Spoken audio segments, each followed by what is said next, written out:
So welcome everyone to this cycle logistic webinar. We are super excited to have you all here. We've been waiting to present this study for a long time. We prepared last year already, and we are super happy to show the results. So first of all, I would like to invite you, as we are still waiting for some people to join, to pick your phone. Maybe if you don't have your phone next to you, to go on Menti and write down this code and maybe tell us a little bit about your profession, what you are doing, that we kind of get to know each other without presenting ourselves, but that we know more or less who's in the room, who is interested by this subject. And yes, it's a kind of a get to know each other moment. So if you have the time and energy, please feel free to scan the QR code.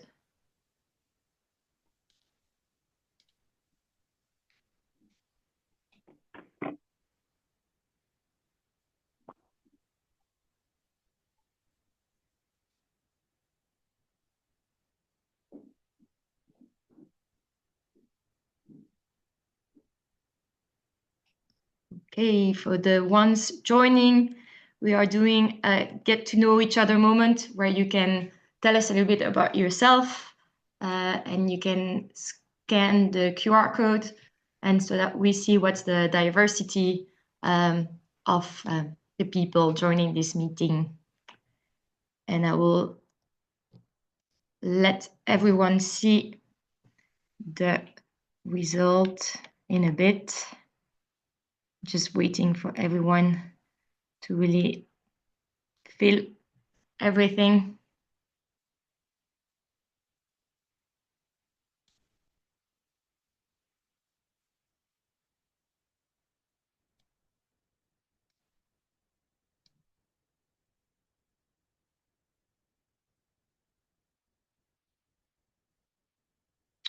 Okay, well, let's see the results.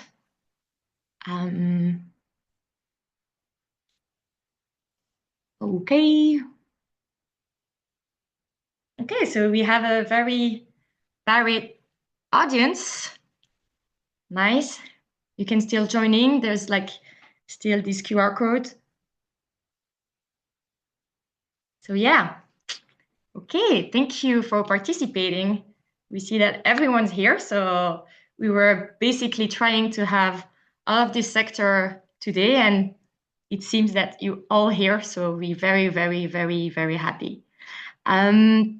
Okay, let's dive into the big deal, the rest of the presentation. So today we will have two presenters. First one is Nicolas, that you can see already on your screen normally as well, in real life and the picture. Nicolas is the co-founder of 𝗀𝗃. He started out as a cargo bike driver himself, so he knows what he's talking about. And right now, with this PhD in AI, he's using data to decarbonize urban logistics and create softwares to help all those cargo bike riders. And then we have Philippe. Philippe is the general manager of the BCLF. He started out focusing on cars and on mapping for cars, and bit by bit, maybe like the rest of the world, we hope, he abandoned that vision and he went in the two-wheel sector, and now he's helping me, Marie, who's working with him, driving sustainable mobility and defend all the people doing cargo delivery services. So those are our presenters for today, and we will dive directly into the topic. If they're both ready, let's go. Yes, Marie, thank you very much for the introduction. So before we dive into the result of the study, it's useful to give a bit of context. And first of all, about the cities themselves. So if we take a city like Brussels, every day there are 300,000 cars and 30,000 vans circulating every day. That's huge. And that creates congestion, and the congestion has a cost, obviously, according to mobility experts.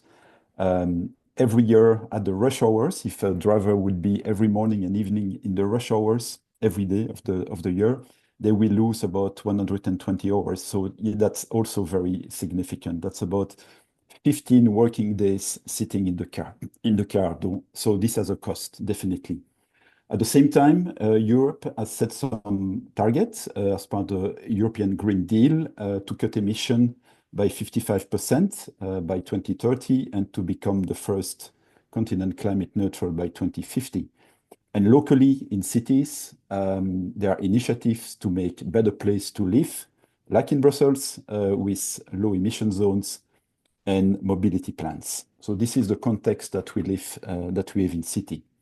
If we look at the urban logistics context, Marie, we need the next slide. Thank you.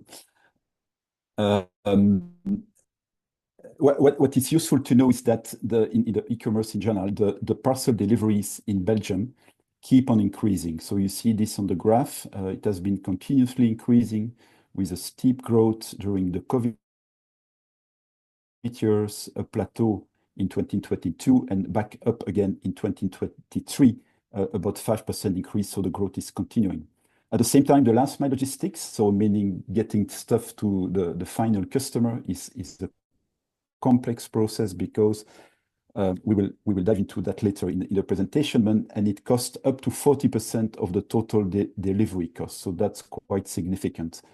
And the transport, we saw on the previous slide that it accounts for 10% of the total traffic, but it's yet a bigger impact in terms of emission because it accounts for 30% of the traffic emissions. So the question that we put forward is how to transform urban logistics to address those challenges. And obviously, we wonder if cyclo-logistics is part of the solution. Intuitively, we would say yes, but intuition is not enough because the shifting from a van delivery to a cargo bike has a cost as such. It's a process change. You need to invest in new equipments, use new hubs, other located hubs, retrain your personnel, get different and adapted IT systems to manage these deliveries. So we need actual data. We need real-world data for decision makers, for operators and policy makers. And this is what we did, actually. We wanted, with this study, to bring forward the data evidence of a successful transition from van to cargo bikes. And so this study is focused on e-commerce. It was a study led by the Belgian Cyclo-Logistic Federation, Marie and myself, and it was conducted by experts of 𝗂𝘂𝗀. Nicolas is representing 𝗂𝘂𝗀 here and did the data analysis. We had a collection of data from 6 different operators in 4 different cities. So it was also a wide range of data that we use. But you will see that we focus in particular in the 𝗂𝘂𝗀 data based in Brussels, in the analysis comparing bikes and vans. It's also important that we mention that the study was made possible with the financing of the Belgian Federal Public Service Mobility and Transport. So now we are going to dive into the result. Bear with us because a lot of insight will be shared, and I give the to Nicolas. Thank you, Philippe, and thank you, Marie. And great to have so many people who share the same vision for cities. For me, this study is the continuation of a bit of a long journey. So as Marie said, I started as a cargo bike rider in 2020 after being in the world of research and machine learning. And actually, I did my first study on cargo bike logistics at 𝗱𝗿𝗄, the cargo bike logistics company in London. And yeah, it's been very hard to get to the point of being able to have comparative data of vans and cargo bikes in the same city. So I'll trace a bit the history of the work I've done until now. So at 𝗱𝗿𝗄, we analyzed cargo bike data and we compared it with simulations of vans. And there we showed that cargo bikes theoretically had a 60% performance advantage over vans. This study had a big impact, and I think it was shared in many newspapers like The Guardian, New York Times, and had an influence on operators starting to pilot LEVs, light electric vehicles, and cargo bikes.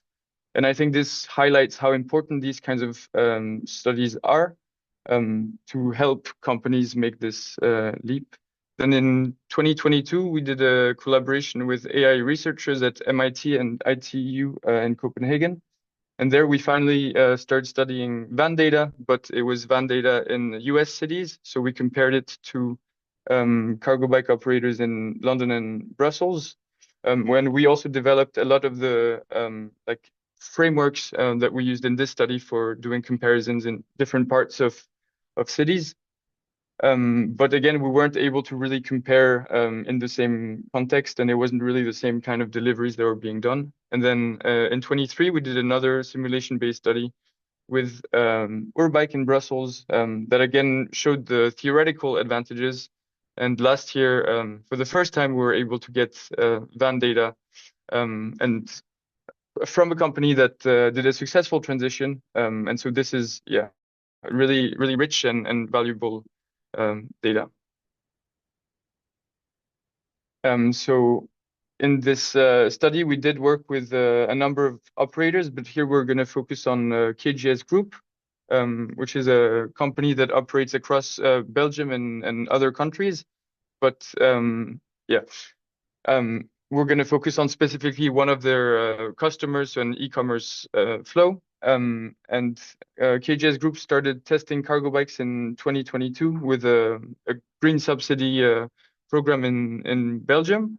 I think a couple of cargo bikes, and that allowed them to see the operational benefits. And since then, they've really started expanding their cargo bike usage, specifically in the center of Brussels. And so that's the data that we've been looking at. And yeah, since then, they've started developing this mixed fleet operation strategy.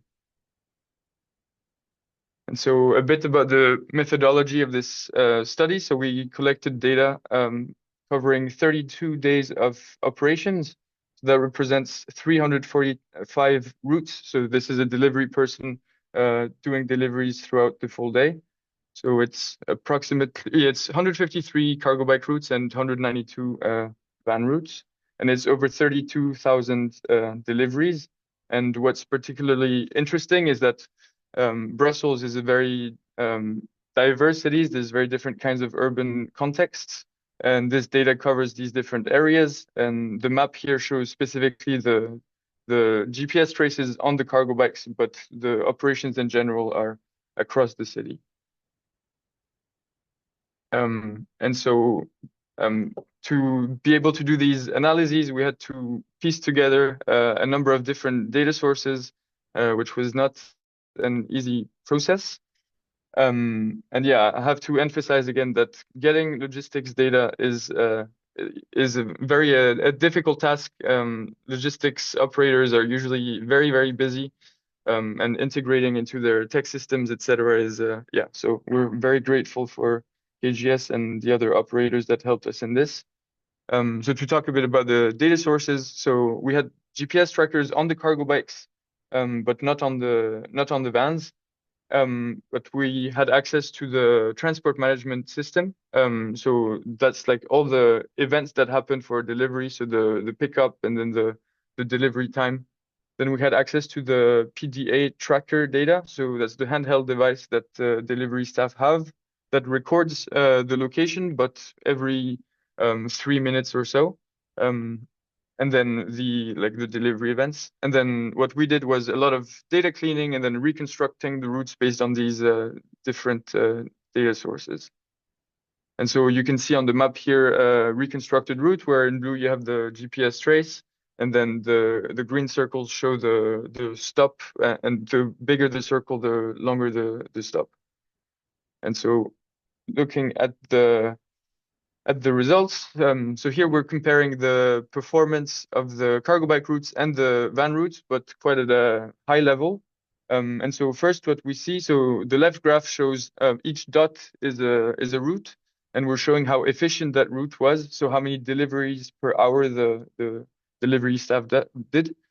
And so in blue you have the cargo bike, and in red you have the vans. And what we see is that when you compare the median of those routes, cargo bike routes were around 30% more efficient. But then if you look at the right, what you see, so this is showing the density of the routes, so the number of stops per kilometer. You see that cargo bikes were used for much more dense routes, which explains in part why they were more efficient, and also hints at the fact that they were probably used in more dense parts of the city, so where more people live and where more deliveries are being made. And so what we're going to do here is try to understand better, like, how are cargo bike used, so in which areas, and when do they perform best. So to do that, we used a framework to first segment the delivery process. So during the day, a delivery person does different kinds of things. So you have the traveling, so either driving or pedaling. And then you have finding parking, unloading the parcel from the vehicle, walking to the address, and delivering to the door. And one thing that's important to know is that, especially when you're driving a van, finding parking and walking is a huge part of the day. And so what we've done is that we've put together the step 2, 3, 4, and 5 into something that we call service time. So everything that's not moving. So that's the first part. How do we segment a delivery route? And the second one is, how do we segment the city into different micro regions to really understand the impact of an urban area? And for that, we used quite advanced machine learning methods called embeddings, so that we can basically measure the similarity between different regions of a city. Yep. And so just to answer to the question in the chat, because it's a good one, one delivery here represents a parcel, so not a stop. And that's because we didn't have access to the GPS data for the vans. So here we're looking at per delivery. Yeah, so just to give an overview of those route breakdowns, we find that again, service time is really a huge part of the day. So it's 60% of the day. And so in our analysis, we're going to focus on that, in part because it's the most important part of the day, but also because we were lacking this GPS data from the van, so we can really look at the speed of the vehicles. And yeah, maybe also to point out, so in blue we have the stem duration, and that represents the distance or the time spent traveling between the hub or the depot and the first stop. And then you have the driving time, so that's driving between the stops, and then the service time, which is all the looking for parking, walking, etc.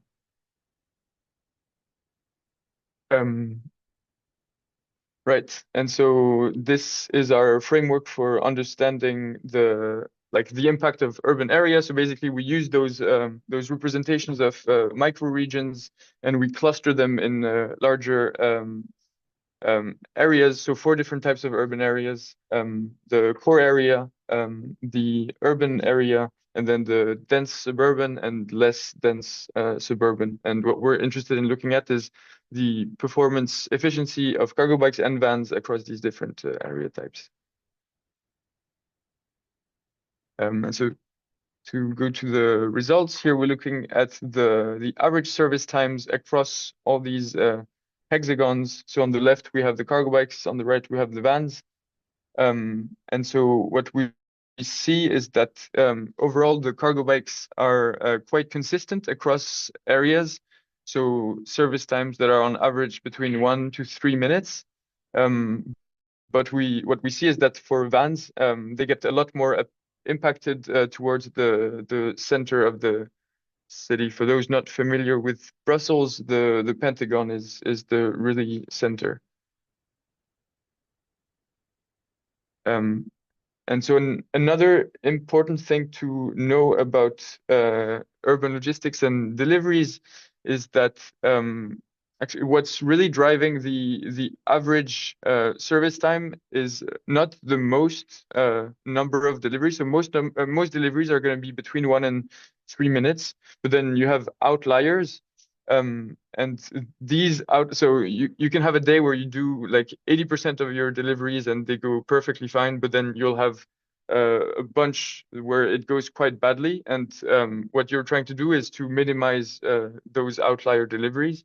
And so here we're comparing these outlier deliveries, which we call P95. So it's the 5% worst deliveries across cargo bikes and vans in these micro regions. And what you see is that, again, cargo bikes are extremely consistent. So even their worst deliveries stay below 8 minutes, and most are still between 1 and 3. But if you look at vans, then the worst ones go to 12 to 15 minutes when you go closer to the center. So again, you see the great consistency of cargo bike deliveries. So to summarize a bit, what we find is that cargo bikes do deliver faster in urban environments. So in the urban center, so zone number 1, we find that on average the service times are 30% faster. And so if you multiply that delivery time per delivery for 100 deliveries, it means that per route or per day you save an hour 30. So that could say that basically for 10 vehicles you could maybe like scrap three vehicles. And you can see the graph on the right. We're looking at the proportion of deliveries for cargo bikes in green, for vans in blue, that are done either in 1 to 3 minutes, 3 to 5, 5 to 10, or 10 plus. And what we find is that, so we've already seen that vans have longer times for their worst deliveries, but they also have more bad deliveries. So for vans, it's 11% of deliveries that are between 5 and 10 minutes, but it's only 7% for cargo bikes. And for vans, you have 6% of deliveries that are longer than 10 minutes, but it's only 2% for cargo bikes. So it's so the best advantage is really in the urban center where you have most people living, but then in the urban area and the dense suburban area, you still see some service time advantage between 10 to 15% faster service times. And one of the limitations of this study is that we only studied service time, but the cargo bike advantage is even greater if we consider that they do have faster travel speeds. That's something we've seen in our previous studies, so they don't get stuck in congestion. But they also tend to have shorter routes because they have access to bicycle infrastructure, sometimes bus lanes, so they can go faster through the city. And I'll hand it over to Philippe. Yes, thank you, Nicolas. I hope you all are able to keep up. We share a lot of insight, and there is more. So this one, we want to observe the evolution of the service time according to the hour of the day, and that's quite insightful.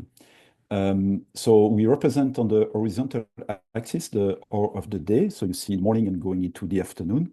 And on the vertical axis, we show the average service time. On the left graph, we are in a less urban, suburban area. So that means an area which is not complicated from a traffic standpoint and parking standpoint.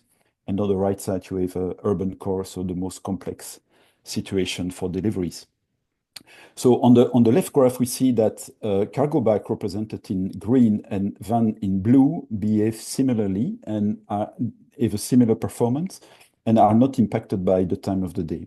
While what is striking on the right chart, which is the impact of the peak hours, so that is coming up, as you can see, as of 4, 5, and 6 o'clock in the evening, the service time of the vans is literally doubling. So they are severely impacted by the peak hours, while the cargo bike in green do not have such an impact, so they are more robust. And Nicolas just explained the reason, the agility, and they are not impacted by the traffic as such.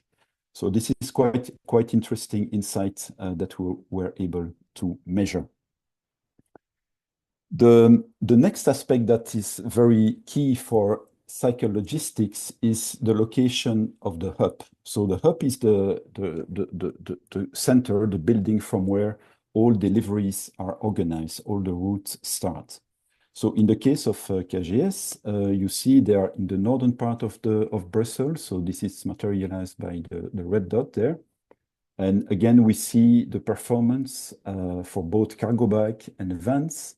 But this time we take into account the stem time, the stem distance. So basically the whole time it takes end to end to deliver. So the delivery per hour take into account the full time. So leaving the hub until the delivery. So obviously, the further you go from the hub, the less your overall efficiency is, because you lose time to travel to your delivery area. But what we can see is that it impacts both cargo bike and vans, obviously. But vans have a double impact. Not only the stem distance is impacting, but as well what Nicolas just explained before. So the whole service time, which is very complicated for vans in the core urban area. So they have a double negative impact the further we go from the hub. Now, what does this tell us is that if there would be an additional hub, a secondary hub, we can call that a micro hub or a nano hub, located closer to the big delivery area, so more in the center of the map. Well, what we would see is that for the cargo bike is that they would be able to refill easily. They will not have to go back all the way back to the hub in the north of the city, but they will be able to refill more easily, and then the performance will turn into green for most of the delivery area. So it's very essential for cyclogistics to have a well-located hub to further improve the performance. That's the message here. And this is I told you at the beginning, bear with us with all the data inside. This is a kind of concluding visualization of the strength of a mixed fleet. So it's not like van and cargo bike needs to oppose themselves. Each of them have their strengths, and the best of both worlds can be leveraged. So on this graph, we show again delivery per hour on the vertical axis, and horizontally we see the density of the roads. So density in terms of delivery per kilometer. So no, sorry, the distance between delivery. I should formulate it correctly. So if we are on the left side of the graph, you are in high density area, so many deliveries per kilometer, and on the right side you have less dense. And what we can see here is that the operator already naturally, without knowing it, has applied the delivery to his cargo bikes for the most dense area. So on the left side of the graph, and you see that the cargo bike, the green line is higher than the blue line, meaning they're more performant. And naturally, as you move to less dense areas, that they move the delivery to the vans. And in that case, you also see that the green line is going under the blue line. That means that the cargo bike would be less performant, as he has to travel much further away from the hub, and also because there are much less closer delivery points, so the van will be as performant or even better. So this is very insightful. We materialize with data collection what is the use of the mixed fleet, and you can really leverage both of them for the optimal performance. Yes, so we come to the key takeaways of this presentation. So at the beginning, we said the aim of this study was to bring forward the data evidence of a successful transition from vans to cargo bike. And what we have shown today is that in general, cargo bike outperform vans in dense urban area. That has been measured. The cargo bike offer also a more consistent performance. We've seen it in different graphs according to the different density, urban densities, and also the time of the day, etc. We've also seen that micro-hub, so well located at the border of delivery areas, are essential for effective cargo bike deployments. So that's a key part of the deployment of cargo bike. And very important, we've also shown that the mixed fleet is optimal. Cargo bike will excel in dense area, and vans will suit better for lower density routes.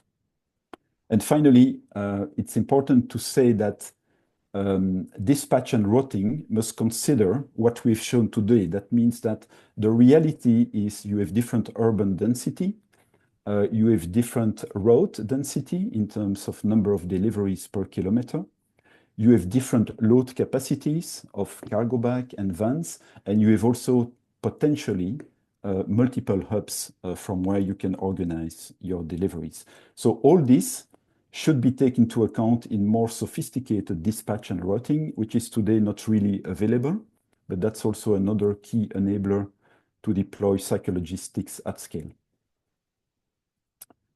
So if we implemented all that, of course, you wonder what are the outcomes. The outcomes will be that we will reduce delivery cost because of higher delivery rates.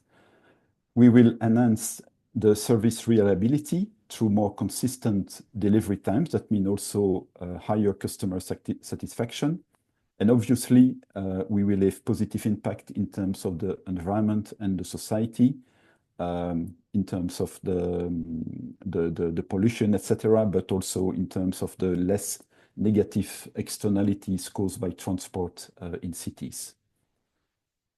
On this slide, we wanted to, let's say, quantify the impact. So if in Brussels, we would switch delivery from vans to cargo bike for just 12% of the city area, which correspond to the city center, well, it would have a very positive impact for more than 300,000 people. It will improve their life because it will reduce CO2 emission, it will make street quieter, it will reduce the traffic and saving public space, and it will make roads safer with slower vehicles. So we can see that we can have a significant impact on everyone and on all citizens in cities.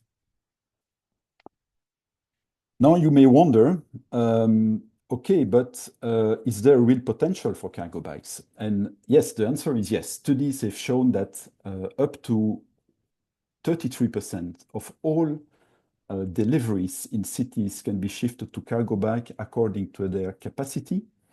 So this has been shown by studies, and we've also reported in our last barometer that we presented last year that the number of deliveries by cargo bike is more than doubled from 22 to 23. So we've reached up to 3 million parcel equivalents delivered by bikes in 2024, sorry. No, sorry, 2023. I'm a bit mixing up as we are in 25. So obviously we will report the next barometer later this year, and we will speak about the figure of 24. The potential is very significant. So 1 out of 3 deliveries could be shifted to cargo bike. However, we still account only for 1.5% of all urban deliveries. So we still need to tap on the potential. So there is still a way to go, even though that the number of deliveries is doubled year over year.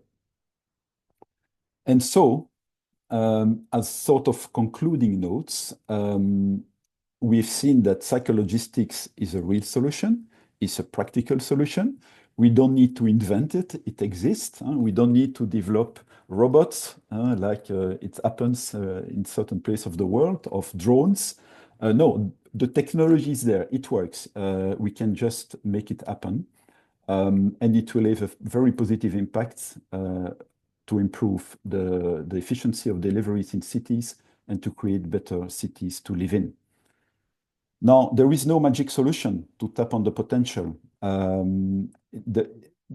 As operator, as mobility, logistic expert, as policymaker, urban planner, researcher, bike manufacturer, system developer, employment agency, leasing and insurance company, even customer, there is a whole ecosystem and you all have an impact to accelerate the shift to cargo bike deliveries.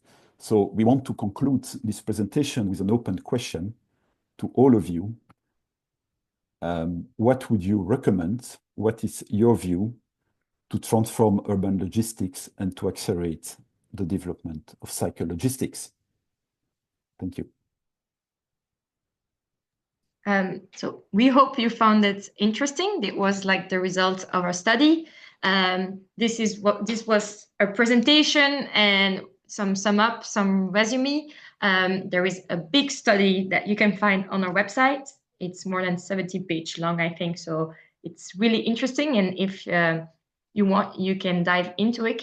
It's available on our website, or you can scan the QR code and you can go directly to our website page where you can download it.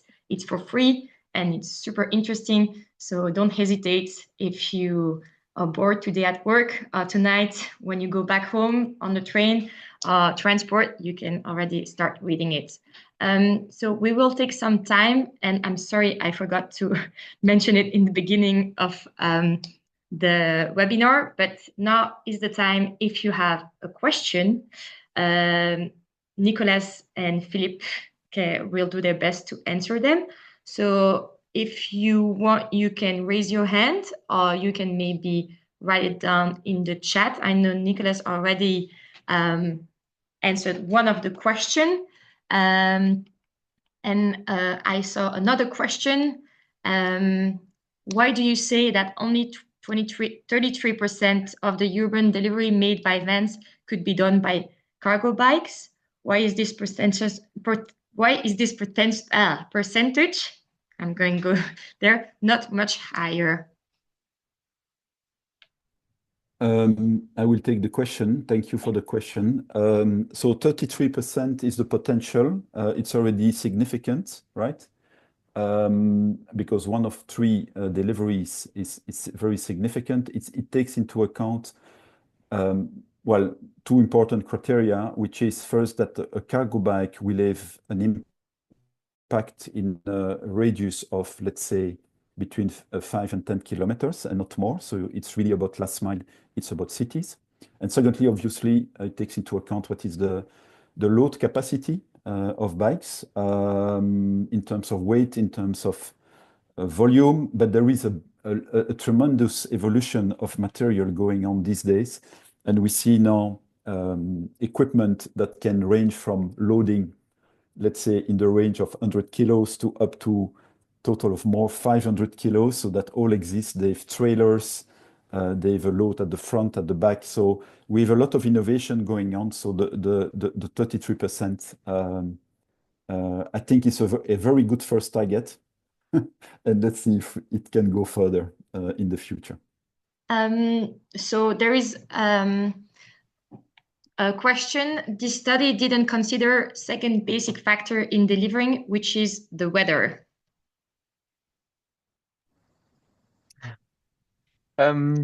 That's a good point. We did not do that. I mean, I think one of the reasons that we haven't done that is maybe from my bias as a cargo bike rider, where I don't feel like it had a strong impact.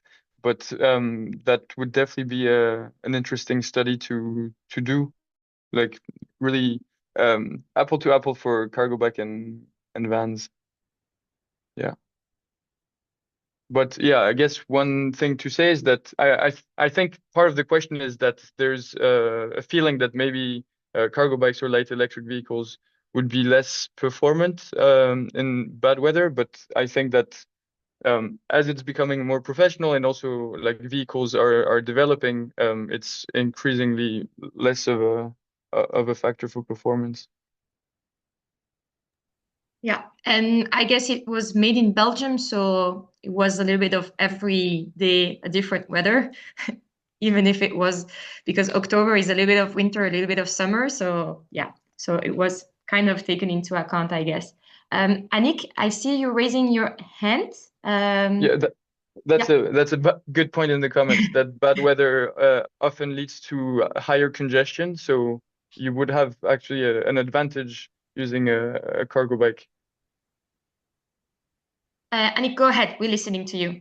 Yes, I was just wondering if the study has looked into the impact of technical issues with the vehicle. So I can imagine that sometimes there's a puncture or a chain that breaks or whatever. There could also be an impact of the condition of the riders. Sometimes they may not feel fit enough to do as well as they could do. So I was just wondering, and then the last question is this, should we assume that in Brussels, the cargo bikes are largely using cycle paths and don't have to go on the road? And how important is it to have a separate road infrastructure for cargo bikes separate from the rest of the traffic? Thank you. Thank you, Annick. Good questions. So the first one was about, I guess, like mechanical things that happen and maybe the like variation in performance of delivery stuff. So we didn't go that fine-grained. We just took all the routes and did comparisons. But that is definitely an interesting point. And I think one of the difficulties in the transition has been around the maintenance and the robustness of cargo bikes. The last question was about cycle paths. I think that's a very interesting policy and question. What we saw actually when we went in cities like Ghent or Antwerp is that you have the more like Dutch style kind of infrastructure where it's not so much cycle like bike lanes, but you have like fietsstraats, and I guess that would be I think an ideal thing. I do think that it's not going to be easy to figure out how do you have professional vehicles as well as like vulnerable road users on the same limited space. Okay, I see we have so many questions, so we're super happy, and I'm maybe gonna go to Gregory and then back to the questions in the chat, if it's okay for everyone. Gregory, we're listening to you. Yes, thank you. I just want to add to your explanation, Nicola. So infrastructure today in dense urban areas, cycling path and everything will even further improve those results. But as it stands today, it's more of how the local authorities track or at least implement the rules that they are putting in place. Mm-hmm. So we see in Brussels area the regions where they apply the rules as they should do. That for us, the postmen are more often willing to use a bike than in the regions where they can still do what they want. And that's the huge difference and incentive from the city side in order to develop the cycling logistics. So if you create an urban planning or urban mobility plan, the rule should be implemented as written and not let too much of a differentiation or less. Even for us, they prefer to take the van because it's more comfortable. Then it's more about the people aspect. Comfort, I will not say people, but comfort aspect, where they choose literally to go more on a van than they want to do with a bike when it's raining, when it's cold and everything. So it's really about comfort. But once they're used to something, then you see the gains generally, and there's not really a big impact of those external factors. Okay, thank you for complimenting. So I see here in the chat someone asking about hubs and logistic warehouses. As far as I know, most logistic warehouses are in the suburbs. Is it still interesting in terms of operational model, business model for cargo bikes if warehouses are located further from city centers? Maybe, Philippe, you can take that one? Okay, I take that one. Thank you. Thank you for the question. Obviously, cargo bikes are performant in a certain radius from the hub. And that's, as I said before, between the 5 and 10 kilometers. So if the consolidation center is too far away, then we will need to have a local hub closer to the delivery area to make it performant for cargo bike.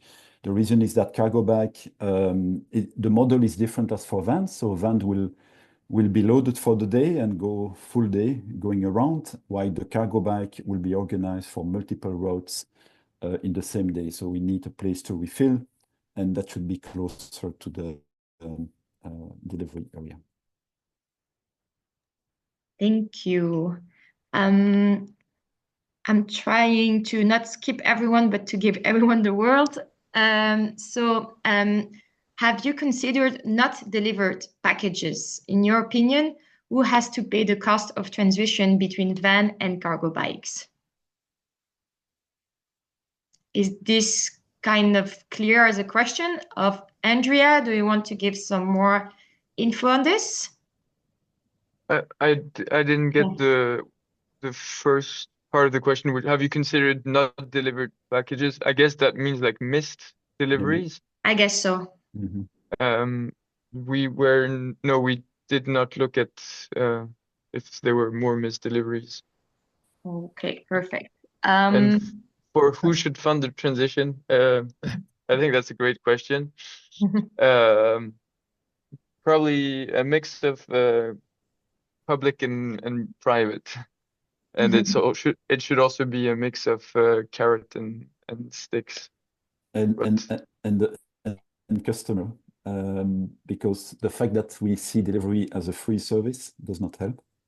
So if we all want to transition, we need also to somehow contribute to it. And finally, it's important to say that we have seen the case of 𝗂𝗂. There is a good reason why they did the shift to cargo bike. So it's more efficient, it's less costly. There are also a lot of hidden costs which are not materialized. How do we call that? Sorry, Nicola, I don't find my words anymore. But the gig economy. Yeah, but also the infraction. I mean the traffic fee or whatever people. Congestion charge. Non, mais les amendes aussi. Enfin, there are several costs, and this is not always reflected. And indeed, without speaking about the externalities, so the traffic, the transport in city has hidden costs, we call externalities, that are never considered.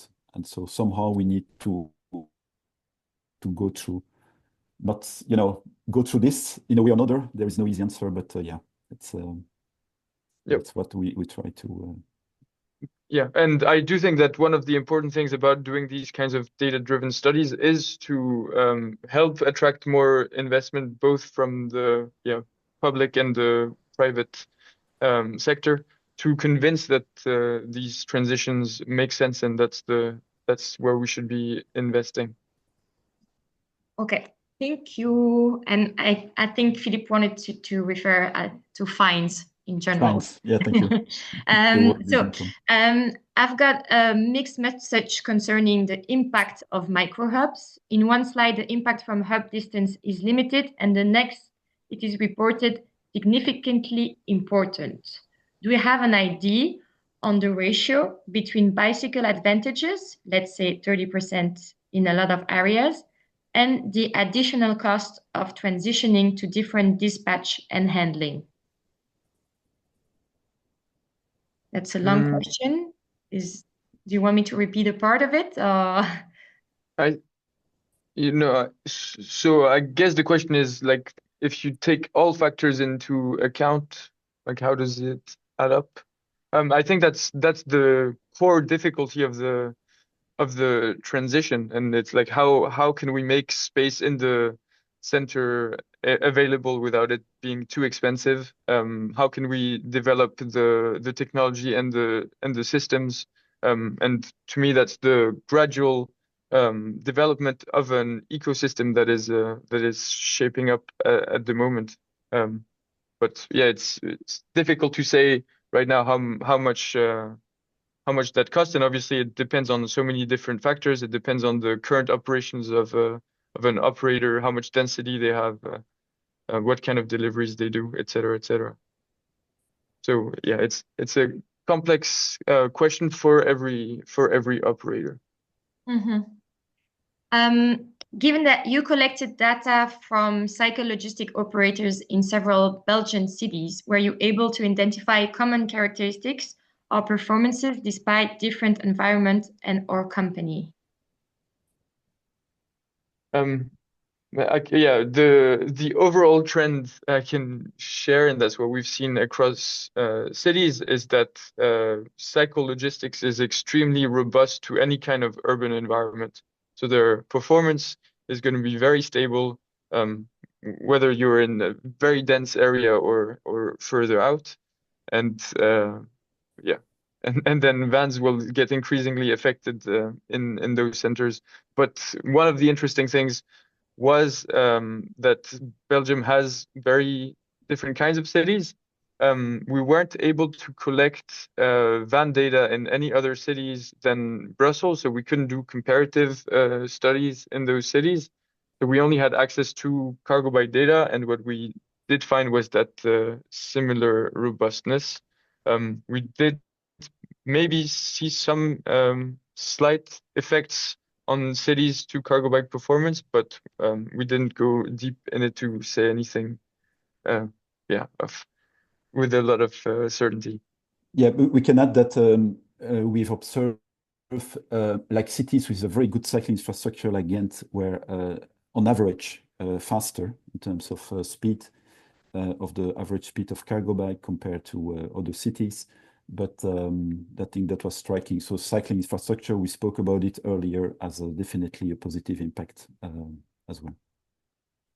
Okay, I see someone from 𝗃𝗄𝘃𝗃𝗿𝗃 is trying to ask a question but cannot raise his hand. We are listening to you if you can unmute now and ask your question. Hello, everybody. Yes. Thank you for, yes, do you hear me? Hi. Yes. Thank you, everyone.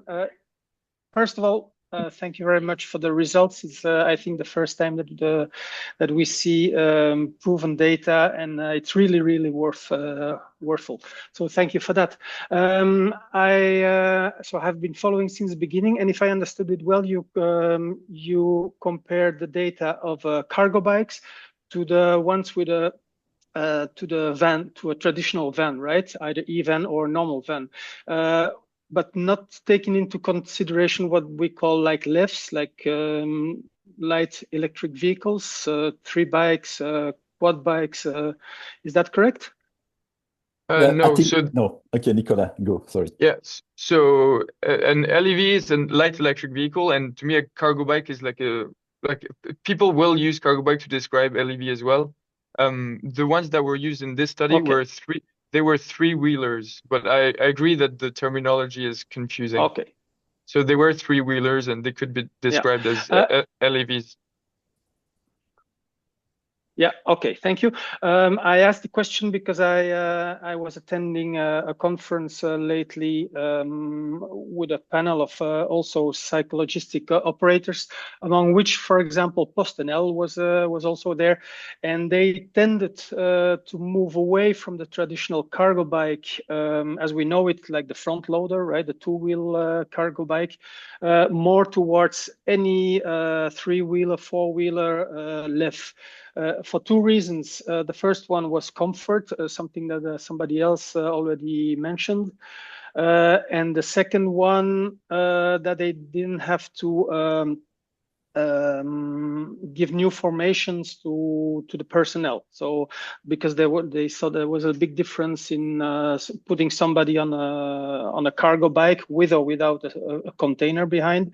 That is something very specific to handle. Whereas stepping in Citroën Ami, for example, is something that everybody with a driver's license could do. And so what I heard from them, or what I understood from them, was that more of these bigger traditional companies were moving away from the traditional cargo bike to this one of these 𝗱𝗃s. And I just wanted to know if you had any insight on that. Thank you. There is indeed a growing innovation and variety of cargo bikes, and that's very good actually, because indeed it will suit different use case in terms of load, volume, but also the profile of the rider. It's not the same thing as riding a two-wheeler cargo bike with a front load, or driving a tricycle or a four-wheeler, which more significant load. So yes, this is all good to have this variety, and it will obviously support the development of the sector. Yeah, it's already 27, almost 28, so I think it's maybe time to finish. I'm really sorry for all the people who didn't got the question draw. You can send an email to the webinar address if you have a question, and we will try to take the time to answer it. One last mention. First of all, maybe thanking our two panelists who did a great job presenting today. And we also wanted to thank our partners, because at the BCLF, if we want to do some great studies like this, we really need to have backup and people supporting us. So if you would be interested, or you know people who could be interested to become a partner, you can scan the QR code or go to our website. There's a lot of information. You can also join us, write us an email, whatever, and we will be happy to explain you why it is important to support us and support missions like this. So I wish you all a very, very good afternoon and a good day, and hopefully we'll see each other very soon. Thank you. Bye-bye.